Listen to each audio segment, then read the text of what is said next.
करते हैं भारतीयता को बचाने के लिए। इसलिए शिवाजी की जो बात करेगा वो कम्युनल हो जाएगा, सांप्रदायिक हो जाएगा इस भारत के अंदर। महाराणा प्रताप की जो बात करेगा वो सांप्रदायिक हो जाएगा, कम्युनल हो जाएगा इस भारतवर्ष के अंदर।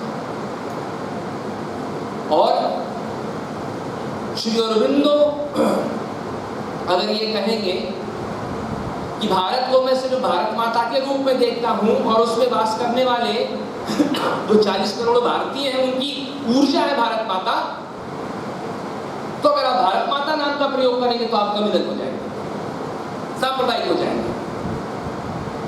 अगर विवेकानंद कहेंगे कि गर्व से कहो हम हिंदू हैं और आप इस भारत के अंदर खड़े होकर के कहेंगे तो आप सांप्रदायिक हो जाएंगे, कम्युनल हो जाएंगे।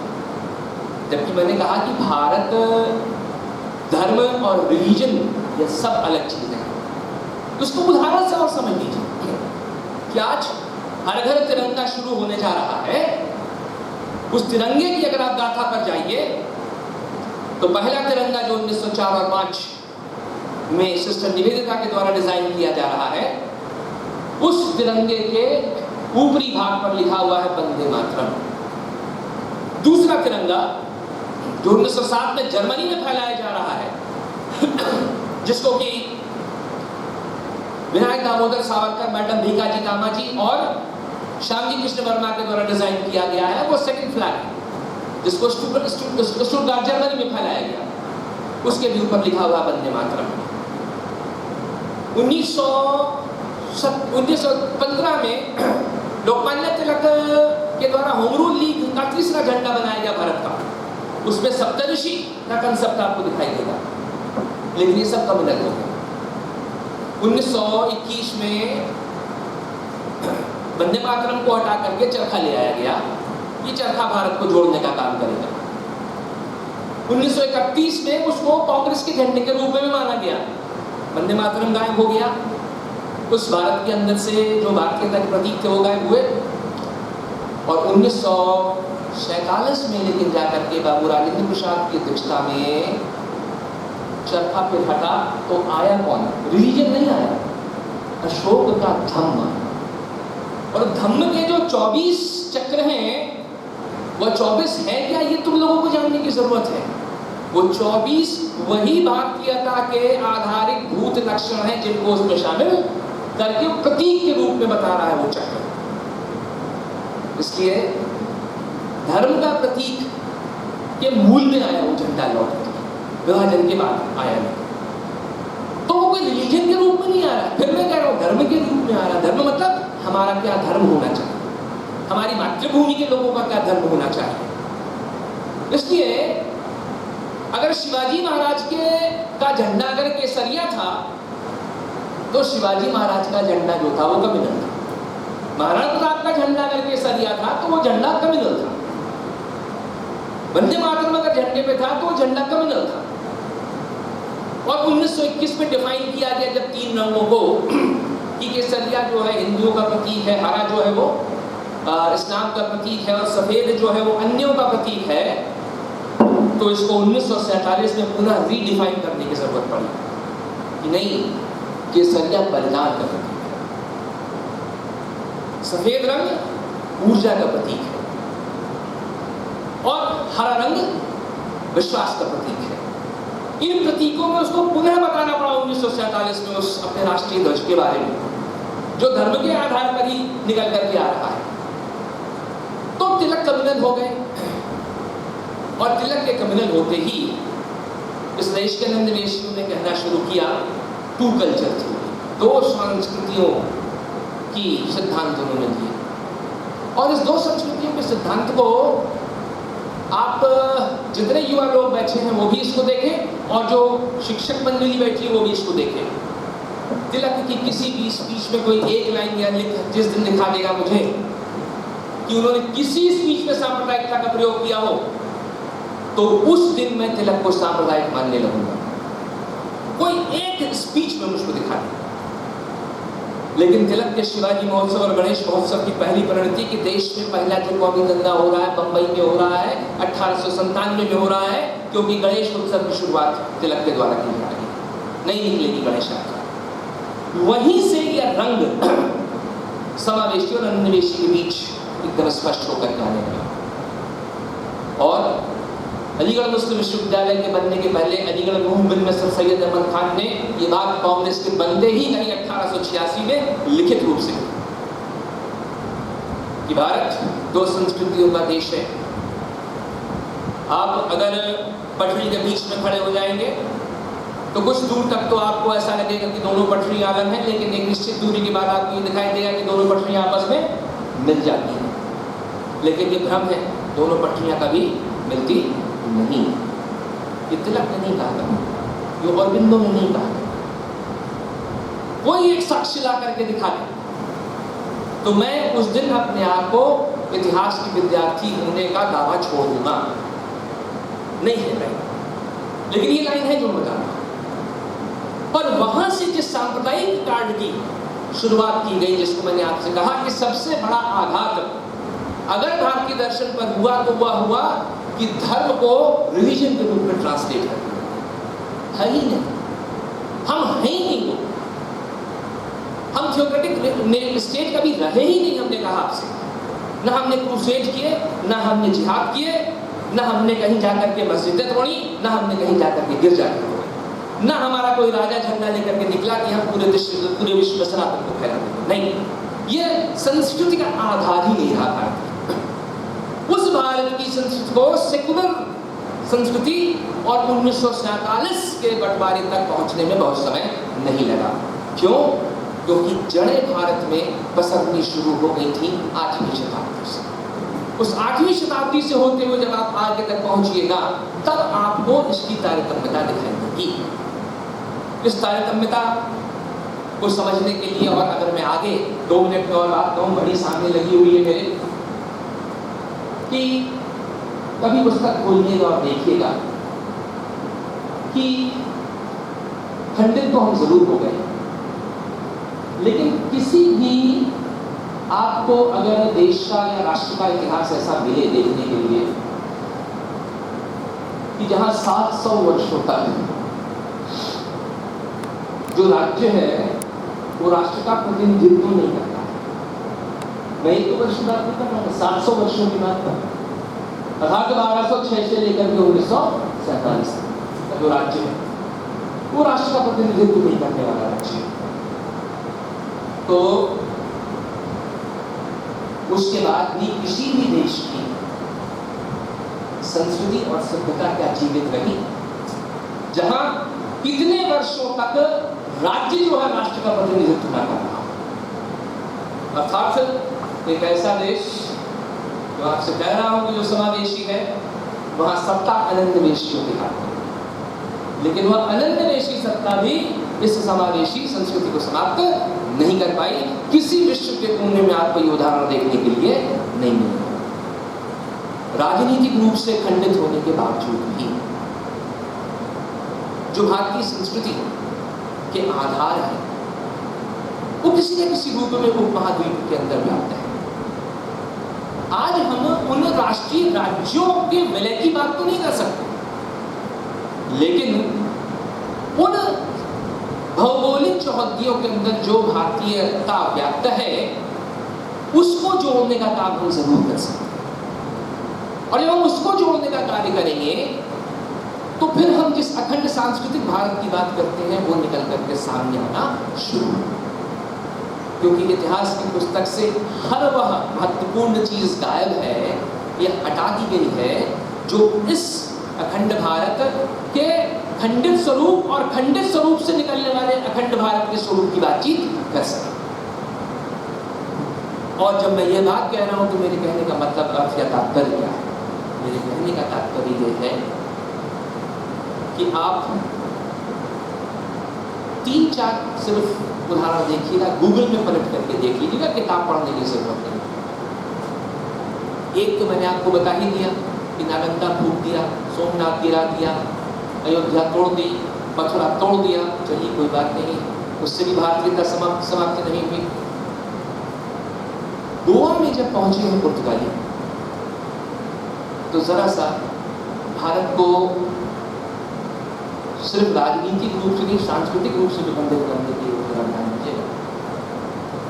भारतीय महिलाओं का जब जबरन धर्म परिवर्तन किया गया गोवा के अंदर, तो 3 नियम सर लाए गए चर्च के लिए। पहला, बिंदी नहीं लगाएंगे। दूसरा, वो मंगलसूत्र नहीं पहनेगी। और तीसरा, वो मांग नहीं करेगी।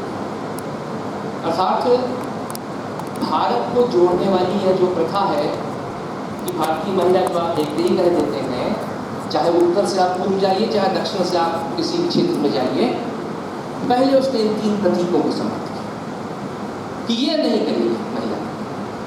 और जिस प्रकार के आदेश हैं उनको देखिएगा तो आप रोक के खड़े हो जाएंगे। इसलिए यह सब होने के बाद भी जो खंडन हुआ भारत का 1947 में, उस खंडन को सिर्फ हम 1885 से 1947 के बीच के इतिहास में नहीं समझ सकते।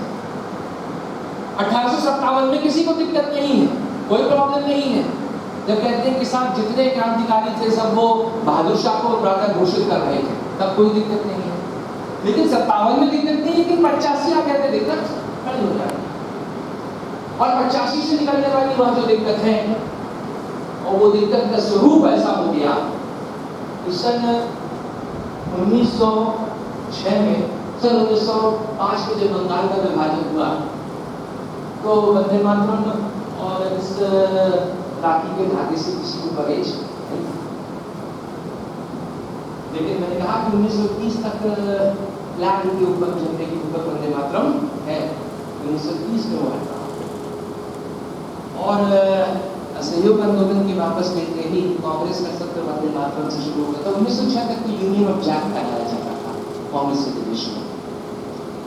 1923 का जब अधिवेशन शुरू हुआ तो अधिवेशन वंदे मातरम से शुरू होता था। बड़े विख्यात अली बंधु मंच पर बैठे हुए थे, वो मंच से नीचे कूद गए। उनका कि नहीं, वंदे मातरम जो है वो सांप्रदायिक है, हम जहाँ होगा हम नहीं बैठेंगे। अर्थात जो सांस्कृतिक जड़ें जिसकी मैंने आपसे बातचीत शुरू की समावेश में और अनुनिवेश में, वो सांस्कृतिक जड़ों को समझने की आवश्यकता है। बड़ी गर्व से आज इंग्लैंड कहता है कि हम सेकुलर कंट्री हैं, जो कि पश्चिम का सेकुलर है। शब्द इस सभागार में बैठे हुए कितने लोगों को मालूम है कि इंग्लैंड का जो स्टेट रिलीजन है, वो घोषित स्टेट रिलीजन है आज की तारीख में भी, जिसको कि चर्च ऑफ न्यू इंग्लैंड कहा जाता है। और उस चर्च ऑफ न्यू इंग्लैंड की जो मुखिया है वो इंग्लैंड की महारानी, जिससे की बातचीत पश्चिम से निकल स्टेट रिलीजन है उनका, ध्यान रखिएगा। भारत में आज भी कोई स्टेट रिलीजन नहीं है, राज्य रिलीजन नहीं है कोई। इस प्रकार की धारणाओं को देने वाले और भारत को खंडित करने वाले जो लोग हैं, उनकी अपनी स्टेट कंपोजिशन क्या है इसको समझने की आवश्यकता है। और भारत में इन चीजों को जिन्होंने लागू करने के लिए और जिन्होंने इस पर दबाव बनाने के लिए काम किया, उनकी स्थिति क्या है। मुझे कहते हुए अफसोस भी है, लेकिन इस युवा पीढ़ी को ये जानना चाहिए, राष्ट्रध्वज जो कि किसी भी मातृभूमि का प्रतीक होता है, भारत के अंदर उस राष्ट्रध्वज को मूर्त आकार देने वाली 1963 में उनका निधन हुआ इंग्लैंड का। और 2009 में उनका स्टैम्प जारी हुआ। एक यही श्रद्धा है बस उनको दी गई, 5 रुपए का स्टैम्प जारी किया भारत सरकार। और 1963 में जब उनका निधन हुआ तो उनके पास अपनी दवाई को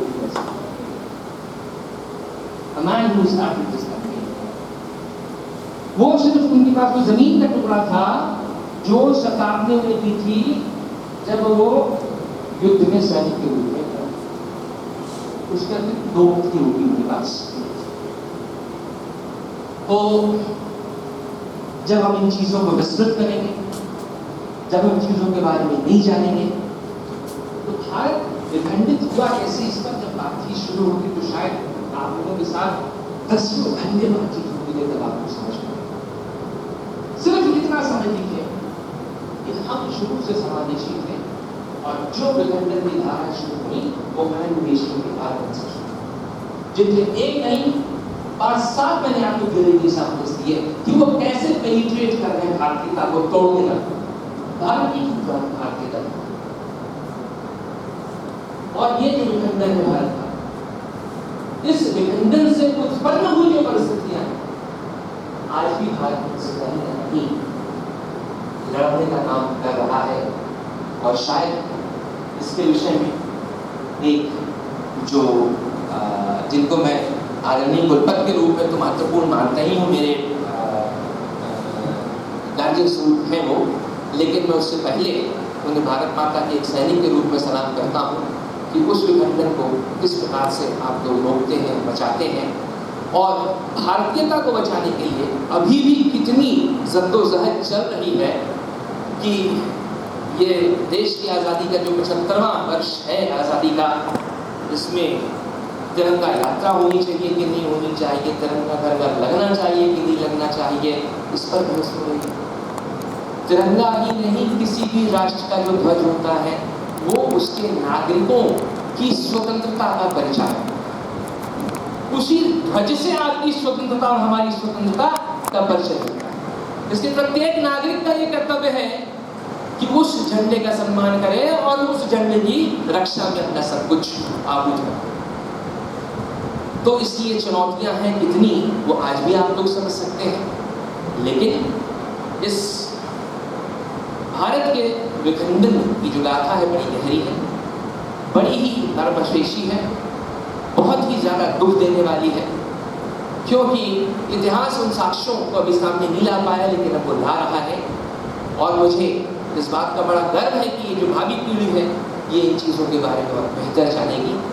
इन्हीं शब्दों के साथ मैं महाविद्यालय परिवार को अपना धन्यवाद प्रेषित करता हूँ कि उन्होंने आज मुझे खासकर इस प्रांगण में आने की पुनः एक बार उन्होंने मुझे मौका दिया। और अध्यक्ष जी को अपना प्रणाम निवेदित करते हुए मैं अपनी बात को विश्राम देता हूँ। धन्यवाद। बहुत शुक्रिया सर, आपने विषय को स्पष्ट करते हुए जो हिंदुस्तान की मिट्टी की ताज़ी एक लकीर खींची है हमारे सामने, निश्चित रूप से हम सभी के लिए प्रेरणादायी है और हम सभी के लिए महसूस करने योग्य है। कार्यक्रम की अगली कड़ी में मैं एकल गीत के लिए महाविद्यालय की छात्रा शिवन्या को मंच पर आने के लिए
यदि मानव का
अब मैं अध्यक्षीय उद्बोधन के लिए अपने परम आदरणीय डॉक्टर अतुल वाजपेयी सर को बुलाने से पहले मैं कार्यक्रम की संयोजिका डॉक्टर अनुभा श्रीवास्तव जी से आग्रह करूँगा कि सर को स्मृति चिन्ह और अंगवस्त्र दे करके उनका सम्मान करें।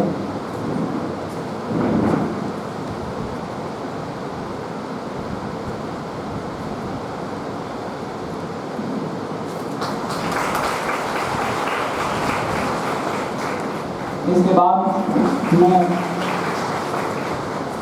बिना किसी औपचारिकता के अपने अभिभावक महाविद्यालय के मार्गदर्शक के रूप में अपनी भूमिका सुनिश्चित करने वाले परम आदरणीय डॉक्टर अतुल वाजपेयी सर को अध्यक्षीय उद्बोधन के लिए मंच पर आमंत्रित करता हूँ। सर आप आएं।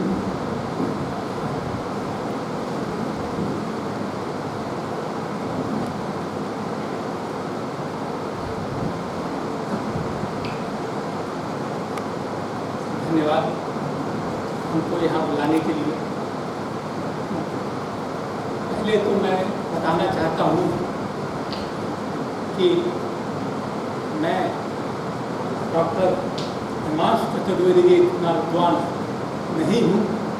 मुझे इतिहास का उतना ही ज्ञान है जितना कि छोटे विद्यार्थी को होना चाहिए।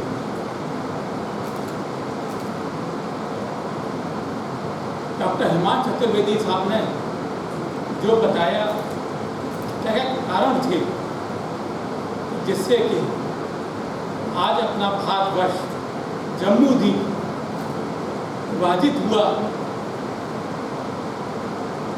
वो बिल्कुल आई ओपनर थे, आँख खोलने वाले थे। हमको प्रयत्न ये करना चाहिए कि क्या हम लोग जो पीछे का जो सपना देख रहे हैं उसको कैसे साकार करें। आप थोड़ी बहुत भूगोल तो आप लोगों ने पढ़ी होगी। आप इमेजिन करिए, आप इमेजिन करिए, आंख बंद करिए कि एक गोंडवाना प्रदेश था। गोंडवाना आज से लाखों साल पहले ऑस्ट्रेलिया जहाँ पर है वहाँ के लगभग पास था। तो वहाँ से खिसकना चालू हुआ यूरेशियन प्लेट के लिए, जो कि इसके नीचे वाला बॉर्डर तिब्बत का था। पामीर प्लेटू था यहाँ पे, चाइना वाला हिस्सा वहाँ पर आया। तो हम सब लोग गोंडवाना प्रदेश के, गोंडवाना रीजन के थे, जहाँ पे आप सब लोग हैं। वहाँ पहले समुद्र था, उसको बोलते थे टिठिन सी। जब ये गोंडवाना प्लेट ऊपर आई तो उस समय इसके चारों तरफ समुद्र था, और समुद्र के होने से इसको द्वीप के रूप में नाम दिया गया।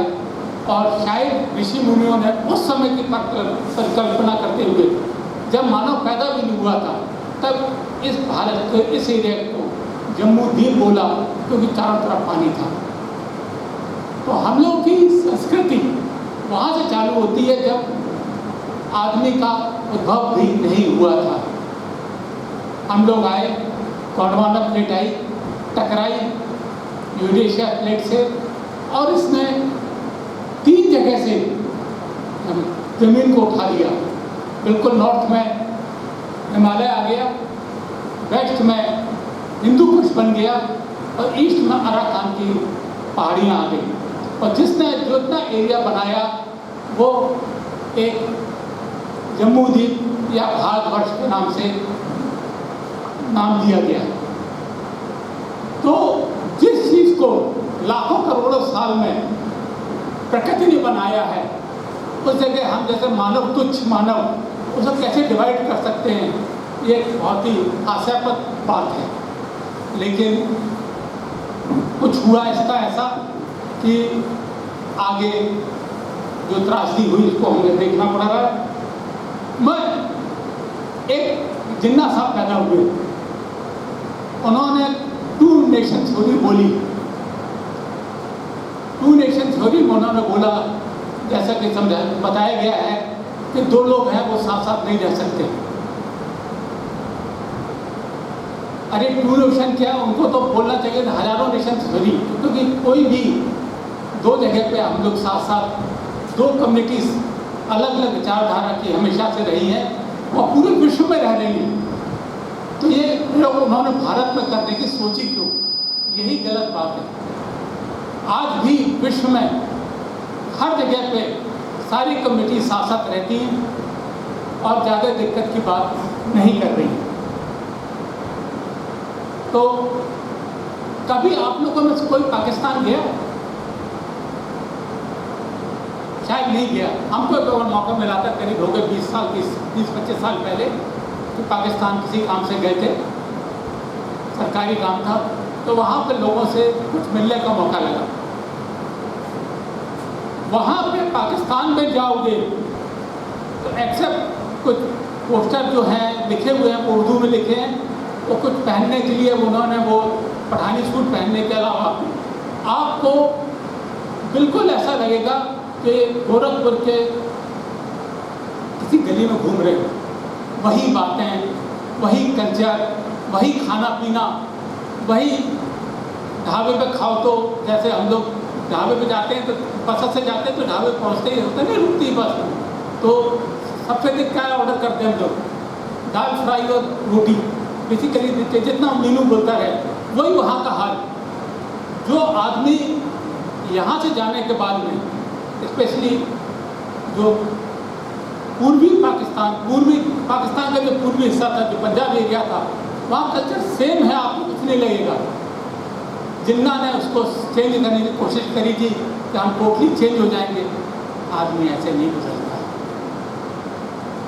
आदमी की जो खाने की आदत है, जो रहने की आदत है, जो बात करने की तरीका है, जो शाम को मिल बैठ के जगह बैठ के करने का है, वो एक शख्स के कहने से, जैसा कोई खुद भी उसको अपना अस्तित्व नहीं मालूम था, जिसको वो रहा था कहीं और कूद के आ गया यहाँ पर हिंदुस्तान को बर्बाद करने के लिए, और कुछ लोगों ने किया उसको सपोर्ट, और वो उसने अपनी कारस्तानी कर गुजारी।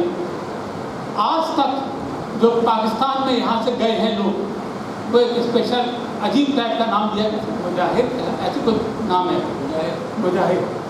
मुजाहिद कहलाते हैं, जो उनको अभी भी एक्सेप्ट नहीं किया क्योंकि वो अपना वतन छोड़े गए हैं।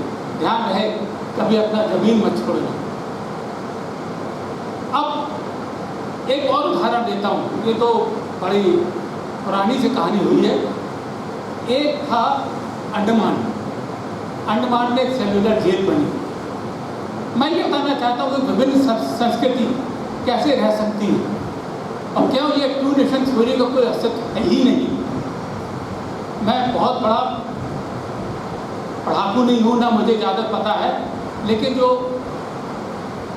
1910 के लगभग सेलुलर जेल बनी थी, तो नहीं, जो अपनी जेल है अंडमान में, जिसमें स्वतंत्रता सेनानी अपने अधिकतर रखे गए थे और उनको प्रताड़ना करी गई थी, और 1930 में शायद 15-20 साल के लगभग उसको डिसबैंड कर दिया गया था। 20 साल के अंदर जितने भी जो रखे गए कैदी वहाँ पे, तो उस समय क्या किया गया कि जब कोई आदमी घर से निकला जेल के लिए, अंग्रेजों ने उसको अंडमान भेजा, तो उसे बाकी घर वालों को इतना उन्होंने प्रताड़ित किया, या कुछ ह्यूमन टेंडेंसी होती है, हम तो कहते हैं ह्यूमन टेंडेंसी होती है कि यदि आज मैं अपनी जगह को छोड़ के चला जाऊं, यदि किसी खराब काम के नाम पे, तो मेरे घर का क्या होगा? सबसे पहले जानते हो, जो पड़ोसी हैं वो कब्जा कर लेंगे, और भले ही मैं बाद में सच्चा भक्त बन के आ जाऊँ या कुछ कर लें, हमको वेलकम नहीं करेंगे। ये ह्यूमन टेंडेंसी है। वो जब यहूदी भी हुए थे, जो रिलीज हुए थे 1945 के बाद में, जब घर जाने लगे, उनको अपना घर वापस नहीं मिला था। वो बेचारे और ख़राब हालत में काफ़ी मरे, कुछ लोगों को सपोर्ट मिला। तो जब अंडमान की ये मैं छोटा सा प्रयोग देख रहा हूँ, देखा था मैंने कि जब अंडमान में गए तो वहाँ पे हिंदू भी थे जो जेल में गए थे, मुसलमान भी थे, सिख भी थे, ईसाई भी थे और भी बहुत सी जाति के लोग थे। जब वो वापस आने लगे तो कहा गया कि साहब हिंदुस्तान में अब आपको वेलकम नहीं है। तो वो वहीं क्या करते बेचारे, जेल बंद हो गई तो वो लोग वहीं बस गए और वहीं को उन्होंने करना चालू किया। अब वो बसे वहाँ पे तो सच्चे फाड़ती की तरह बसे और कहीं कुछ बीच में नहीं रहा, ना किसी का कोई धर्म, ना किसी की कोई जात। उन्होंने आपस में बैठ कर शादी करी, एक आध ने बिल्कुल साथ साथ एक दूसरे को सपोर्ट करते हुए रहे। और आज यदि आप अंडमान के पुराने घरों में जाएं तो आपको पूजा गृह में सारे धर्म की फ़ोटो मिल जाएगी। क्यों?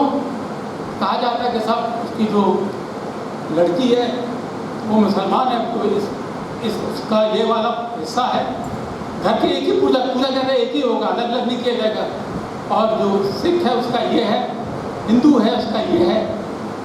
कहने का मतलब ये है कि ये टू नेशन थ्योरी ये टोटल बकवास और हिंदुस्तान को परेशान करने के नाम पे थी, जिसको अंग्रेजों ने खूब फायदा उठाया।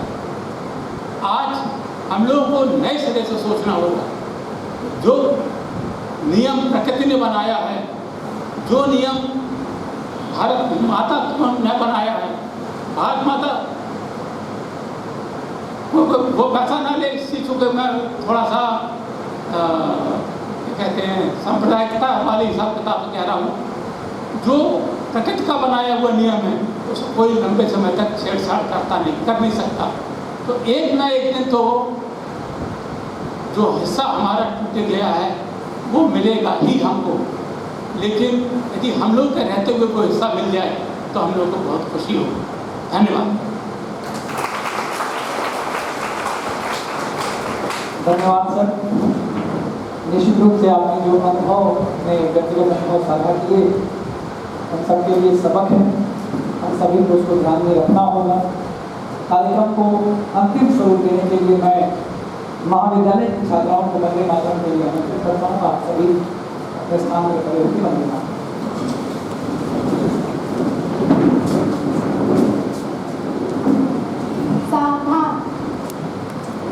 वंदे मातरम, वंदे मातरम, सुजलाम सुफलाम मलयज शीतलाम सस्य श्यामलाम मातरम, वंदे मातरम, वंदे मातरम, सुब्रजोत्सना पुलकितयामिनीं, पुलकुसुमिता द्रुमदलशोभिनीं, सुहासिनीं सुमधुरभाषिणीं,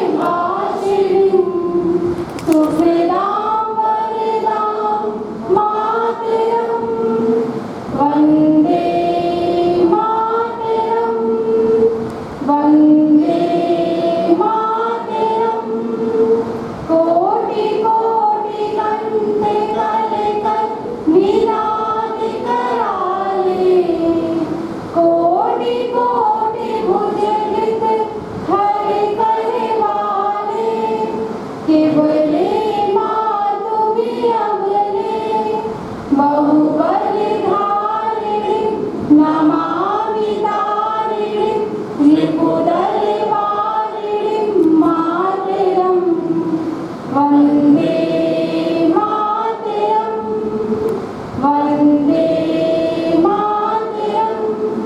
भारत माता की जय, भारत माता की जय, भारत माता की जय। आप सभी अपने स्थान पर बैठे रहेंगे। अतिथियों को जाने के बाद हम क्रमवार निकलेंगे।